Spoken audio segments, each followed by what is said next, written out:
Siz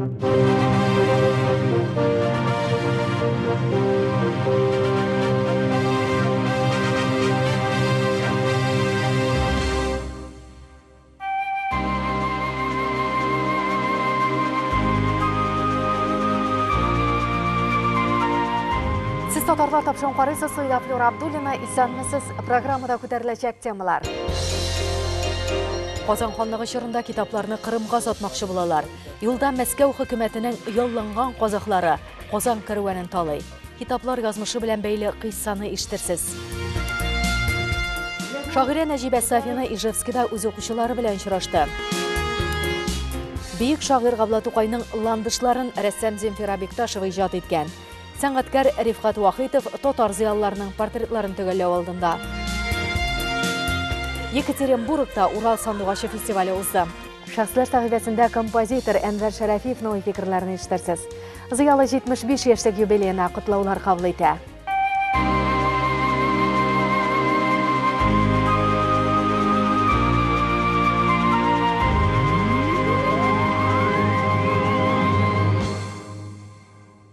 Xatira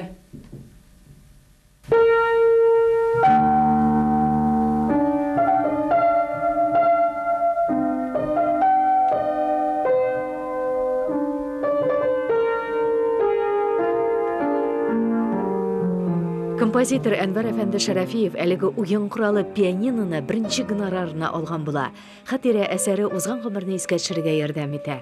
Ярты гасырлык иҗат дәврендә композиторга сикәлтәле юлларны шактый үтәргә туры килә. Мен гомер буе эшләдем. 9-10 яшьтән башлап, чөнки гаиләдә 7 бала иде. Өлкәннәр сугышка киттеләр, әтием, апам, абыем, бүтәнебез кичкенәләр.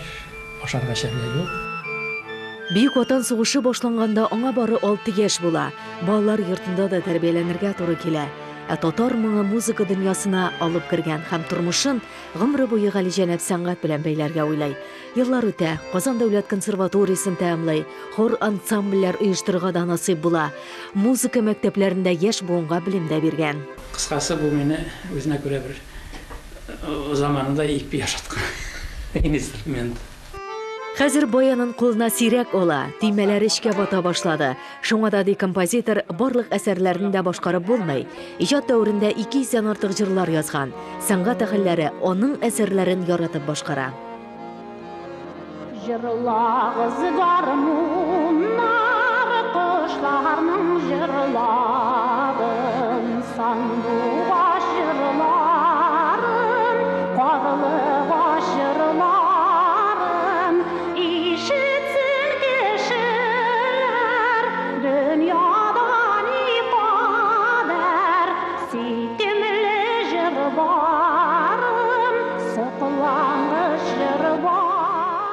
Музыка сәнгатендә профессионаллык сайыга бара, елдан жыл. Профессионал музыкантларга, классик композиторларга, классик әсәрләргә, халык җырларына әһәмият әзәйде, сайыкты бик. Эстрада шоуына күчтек бик артык. Эстраданы мин кирәк дип саныйм. Әйбәт, матур сәнгать. Әмма ләкин шул хәтле мавыгу бүтән якларын онытып, аны ул зарарлыдыр дип уйлыйм. Композитор халыкның музыкаль зәвыгы төшә баруына борчыла. Гел музыкага белән шөгыльләнмәгән кешеләр, аннан бер-ике яза да, үзем мин композитор дип күкрәк бәреп, төрле трибуналарга менеп, төрле сәхнәләргә менеп, үзен шулай рекламировать итеп йөри. Менә бер уйласаң бу бит менә, үзегез уйлап карагыз, дөрес микән? Мисал өчен алып ди. Хәвәскәр бакчачыларын, шулай бит. Алар нинди генә җимешләр үстермиләр, нинди генә бакча үстермиләр. Алар бит аңа карап үзләрен агроном дип атамыйлар. Обыкновенно яратучы, җир яратучы, бакча яратучы кешеләр. Яисә алып ди медицинаны. Мин уйлыйм, бик сирәктер ни димедролның нәрсә икәнен белмәгән, или ни аспиринның, или бүтән даруларның, баш даруларның. Алар бит аңа карап үзләрен врач дип йөртмиләр бер вакытта да. Аннан көлүләр шулай дип әйтсәләр, шулай, нинди син врач дип. Ә бу никтер музыка өлкәсендә гаепкә керми бердә. Ә бит музыкада профессионал композитор исемен алу үшін бик күп юллар узарга керек. Иң кимендә 16 жыл укырга.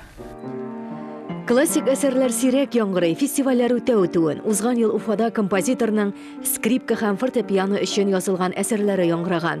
Быел Ижевскида узачак вакыйгага әзерләнә, анда симфониясын тәкъдим итәргә җыена. 75 яшьлек юбилейна чираттагы китабы да нәшер ителгән. Моңарчы бастырылган басмалары нигезендә музыка мәктәпләрендә белем бирелә. Заманында ире әсәрләр язырга мөмкинлек булмавына гына борчылуын әйтте. Әз яздым дип уйлыйм. Эре әсәрләрне.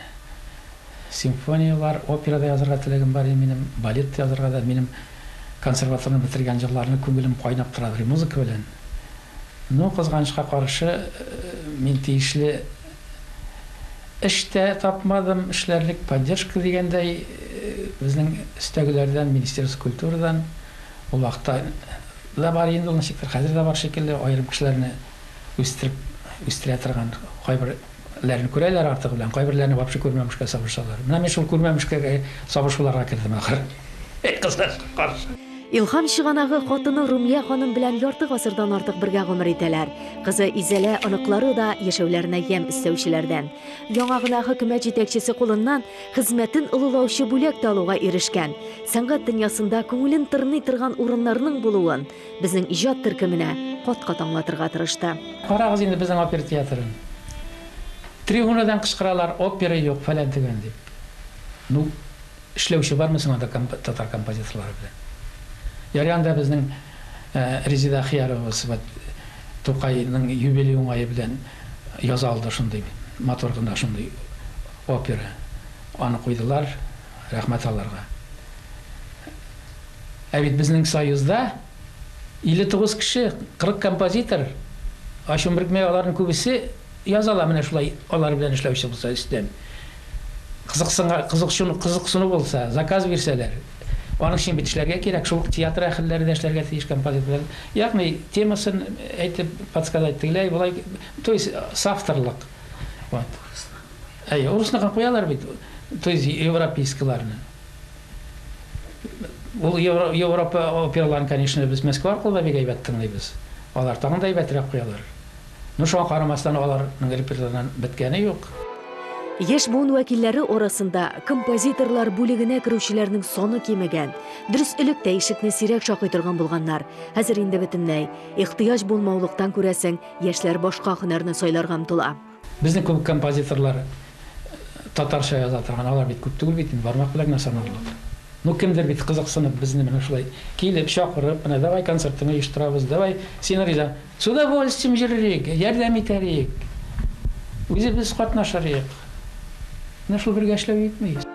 Композитор әйтүенчә, Галиҗәнәп сәхнәдә һәр кемгә дә урын җитә, әмма һәр нәрсәнең чамасы булырга тиешле.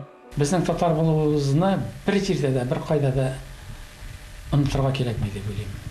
Үзе безнең тирә-юньдәге татарларны аңлап, хөрмәт итеп, ярдәм кулы сузарга кирәк. Бер-бер безне үстерергә тырышырга кирәк. Көнләшүлек бетсен иде. Менә ул һәр вакыт, һәр чиракта түгел әлбәттә бар кайбер чиракларда. Менә шул вакытта без, аннан соң безнең бит татар халкының бик матур традициялары бар шул музыкада. Менә шул традицияларны мин уйлыйм, менә югалтмаска киләчәктә дә. Яшәсен, эстрадасында яшәсен, барсында яшәсен. Халык күңеле киң бит ул, барсына да җитә.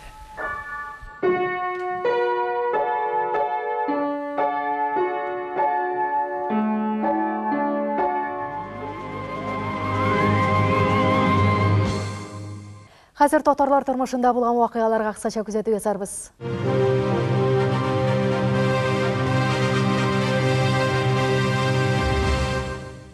Пермь краенда фольклорчы Галим Рәшид Яхбаровның истәлегенә багышланган кичә узды. Казаннан да татар зыялылары катнашты. Каберенә чәчәкләр салынды, хәтерләр яңартылды.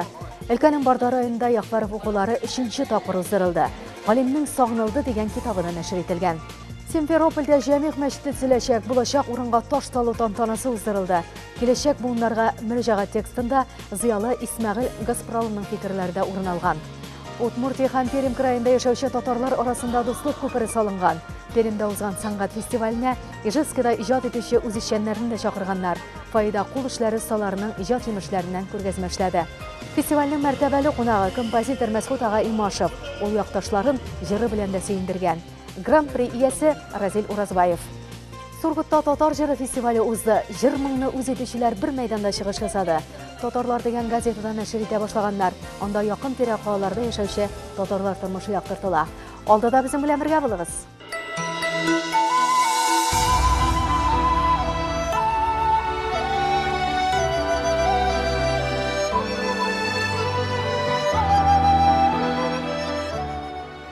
Әгәр дә безнең телебез бетә икән, халкыбыз шунда ук бетәчәк. Элек вакытта без әйтә идек, менә безнең халыкны тел һәм дин саклап калды. Әгәр дә бу сүзләрне яңадан бүгенге шартларда кабатларга туры килсә, әйе, тел саклап калды. Дин нәрсә харап ята? Дин бит телгә хәзер бернинди мөнәсәбәтебез юк дип әйтергә ярата. Мәчетләрдә вагазлар рус телендә я булмаса анда бүтән телләрдә сөйләнә башлады. Димәк, телебезнең язмышы, телебезнең кулланышы кысылганнан кысылып бара. Менә үзебезне саклап калуда беренче чиратта халыкның телен тиешле дәрәҗәгә кую. Аны кую дәрәҗәләре әлбәттә зиялыдан гына тормый. Аның куелышы дәүләт дәрәҗәсендә куелырга тиеш. Дәүләт дәрәҗәсендә телебезнең дәрәҗәсе күтәрелә икән, ул милләтнең дәрәҗәсе күтәрелә дигән. Элеккеге менә шул 15-20 елгы дәрәҗәне саклап кала алган булсак та, безнең халкыбызның, телебезнең язмышы өметле иде. Хәзерге көннәрдә менә шушы өмет дәрәҗәсенә безгә күтәрелә. Хәзер сезгә тәкъдим ителәчәк теманы татар зыялылары һәрчак күтәреп килә. Татарстан матбугатында гына түгел, Россия массакүләм мәгълүмат чараларында да еш яктыртыла. Дөрес, Россия матбугатында Иван Грозный китапханәсе язмышы турында сүз бара. Татар зыялылары әйтүенчә, шунсы игътибарны җәлеп итә. Китапханәдә Казан ханлыгы чоры белән бәйле басмаларның да булганлыгы мәгълүм. Тарихка күз салсак, Казан ханлыгы китапларын кыйммәтле хәзинәләрне Кырымга озатканда керүенне талыйлар. Инде ничә гасырлар үтсә дә галиҗәнәп китаплар язмышы ачыкланмаган. Бу тема турында фикер алышулар бара.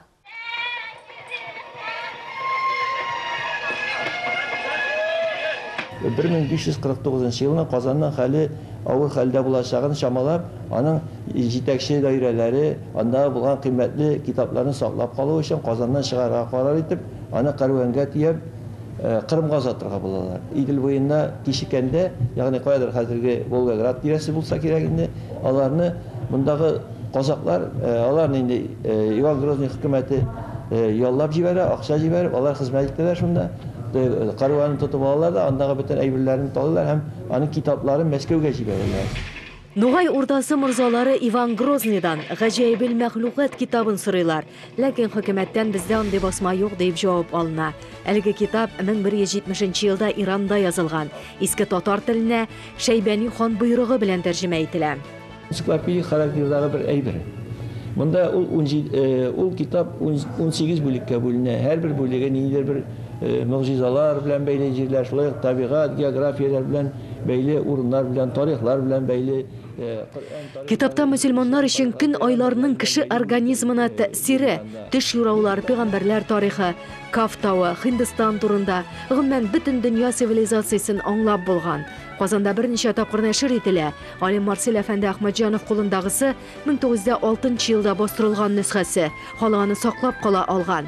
Әлбәттә, Кәрвәндә кыйммәтле әйберләр, башка тарихи яктан әһәмиятле китаплар да булган дигән фикерләр бар. Ни өчен милли хәзинәне Кырымга озатырга булганнар соң?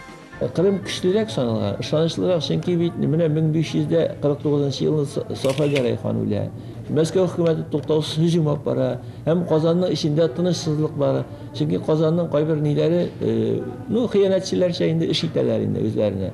Һәм бөтен Нугай урдасында монда ничектер каршылыклар бара. Нугай урдасында да бик ярдәм булмый. Казанның хәле бик мөшкил булгач, буны саклап калу өчен акыллы киңәшкә килгәннәр. Казан ханлыгы яулап алынганнан соң бернинди дә язу әсәре калмаган. Патша архивы күчермәсендә ул 1614 елда төзелгән Казан ханлыгы сәнгатенең үсеше тасвирлана.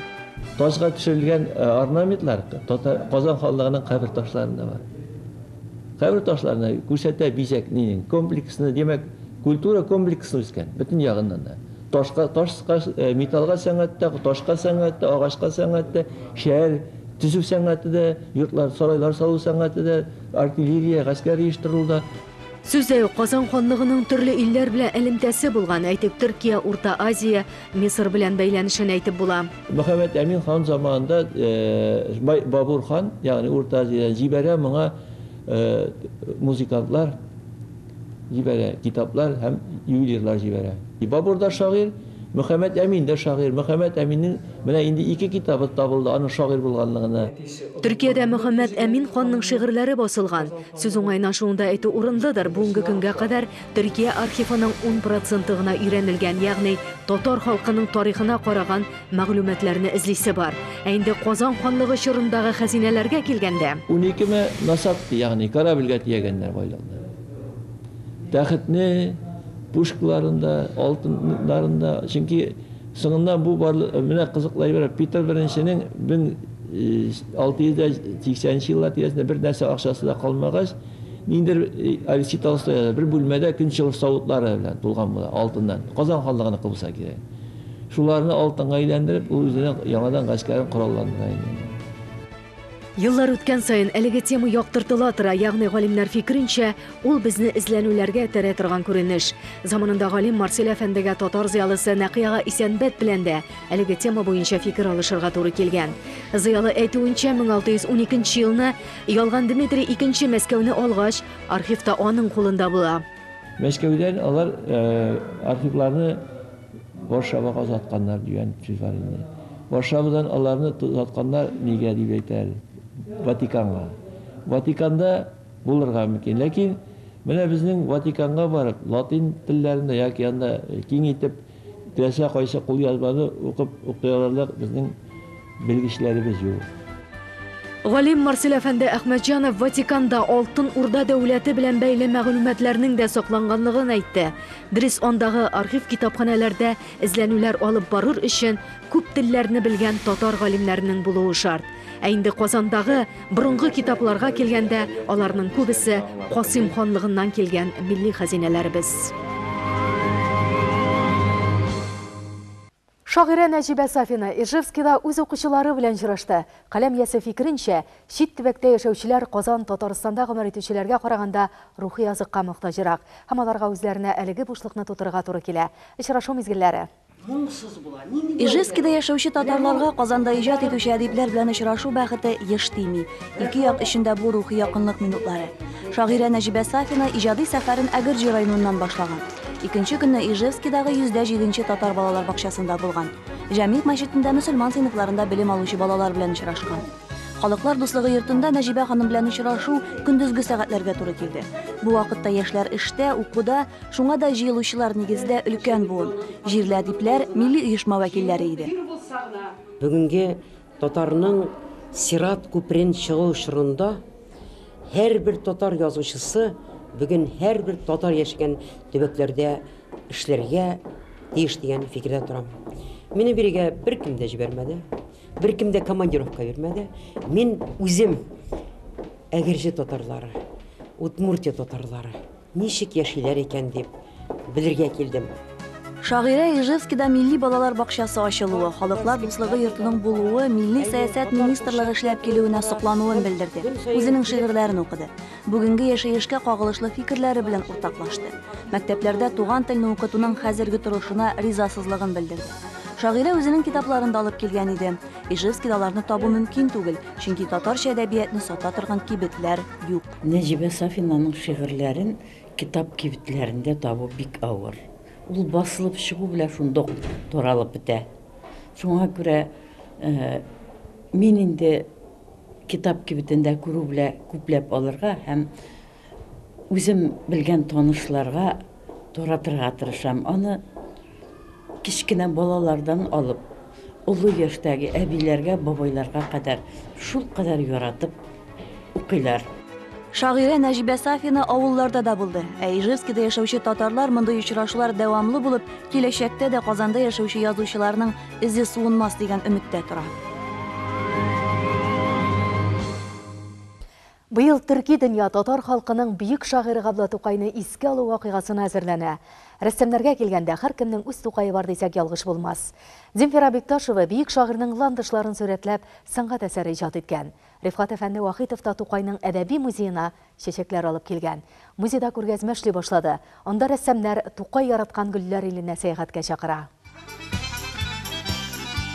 Әлеге сәнгать әсәре Кырлайда Сабантай дип атала. Жан җылысын биреп иҗат иткән картиналары рәссам Земфира ханым Бекташеваның төрле ил күргәзмәләрендә урын алган.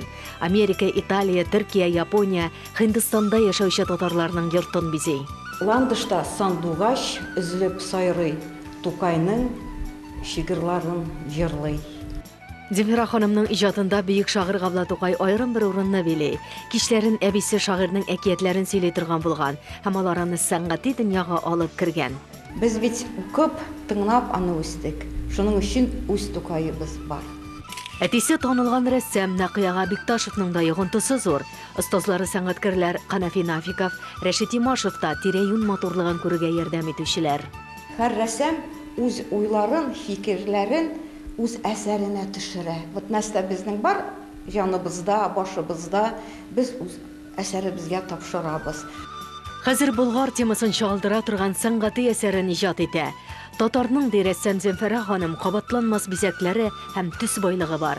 Шуларны үз картиналарында күрсәтергә тели. Әсәрләрен иҗат иткәндә татар халык җырлары да ярдәмгә килә күрәсең. Аларны тыңламыйча эшенә алынмый икән. Илһам Шакиров, Хайдар Бигичев, Зульфат Хакиманың сүзләре дә бик матур, көйләре дә бик матур, и Рауль Харисов. Габдулла Тукайның әдәби музее гөлләр иленә күмелгән дисәк ялгыш булмас. Анда Татарстан рәссамнары эшләреннән күргәзмә эшли. Рәссам Рифкат Вахитовның исә остаханәсенә дә күз салырга булдык. Ул мәшһүр композитор Салих Сайдашев портретын төгәлләү алдында. Композиторның иҗатын өйрәнеп халыкка җиткерүчеләр дә рәссам белән фикер алышырга килгән иде. Салих Сайдашевның 34-35 елларны мин күргән, исән вакытта күргән, үзе белән ишәнләшкән вакыттагы сурәтен хәтерләтә. Аерма шунда гына, монда Салих Сайдашевның талантының иң якты күтәрелгән еллары.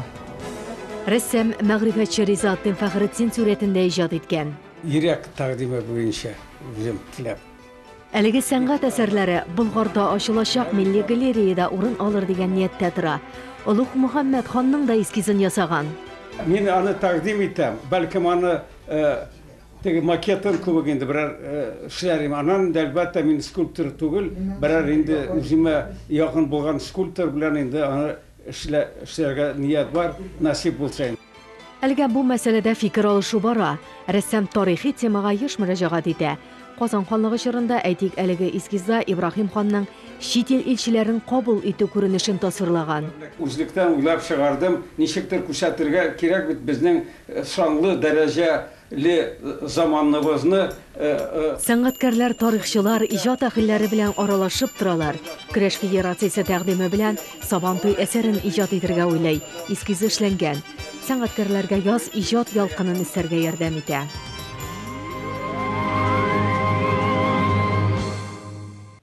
Татар маңы конкурсын оештыручылар Новосибирскида булды. Бирдә 6-нчы тапкыр Сибир йолдызлары татар иҗаты фестивале узды. Шулай апрель айында Казанда үтәчәк татар маңы финалына да җырчылар сайланды. Сибир йолдызлары фестиваленә килгәндә татар маңын үз итүчеләр Казакъстаннан тиклем килгән иделәр. 100дән артык башкаручы җырлады, кемдер нәфис сүз сөйләде, ә кемдер музыка уен коралларында уйнап күрсәтте. Новосибирскида узган татар җыры бәйгесеннән һәм анда яшәүче татарлар тормышын чагылдыручы репортажны киләсе чыгарышта тәкъдим итәрбез. Хәзер Урал сандугачы яшь башкаручыларның төбәкара фестивале турында. Свердловск өлкәсендә татар җыры конкурсын оештыру уе 1991 елда ук барлыкка килә. Яраткан моңнар дип атала. Өлкәдә татарның йөзек кашы моң алиһәсе Резида Яруллина истәлегенә фестиваль үткәрү тәкъдиме ясала. Әлеге фикерне Милли медиа холдинг күтәреп чыга. Резида 2006 елда Урал сандугачы исеме белән алыштырыла. Яшьләрне үзебезнең моны саклап калырга тарту нияте белән без инде менә шушы Урал сандугачы фестивален уздырабыз. Ул безнең һәр 2 ел саен уза. Быйылгы бәйгегә Россиянең төрле төбәкләреннән 60 гариза алынган. География елдан-ел киңәя генә бара. Мин Ерактан, Оренбургдан килдем. И хәзер кайтам инде. Шундый күп шатлыклар белән кайтам өйгә, сөйлим әти-әниләремгә. Алар минем спонсорлар булып чыкты, ярдәм итте монда килергә. Резида Ярулина истәлегенә Резида дигән номинациядә булдырылган. Аңа Свердловск өлкәсеннән Мәрьям Фәрдинова лаек дип табылган. Махсус бүләкләргә ия булучыларны да сәхнә түренә чакырдылар. Кайда гына татар яшәмәсен, аның моңы да, аның җырлаучысы да, аның яшьләре дә, ул яшьтәгеләр бар. Менә кабат менә шушы Урал сандугачына килгәчтән мин тамакат ышандым. Бу якларда шулай ук үткән еллардагы шикелле татар моңына, татар җырына мәхәббәт яулаган кешеләр яшиләр икән. Уралмаш мәдәният йортындагы гала концертта лауреатлар һәм фестиваль кунаклары чыгыш ясады.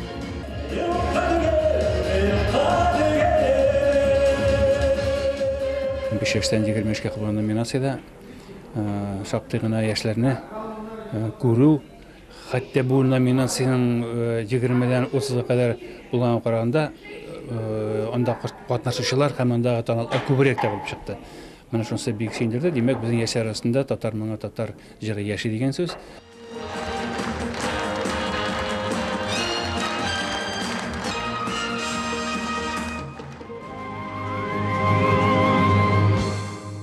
Бүгенге менә шулар, сезнең белән Флюра Абдуллин иде. Сау булыгыз.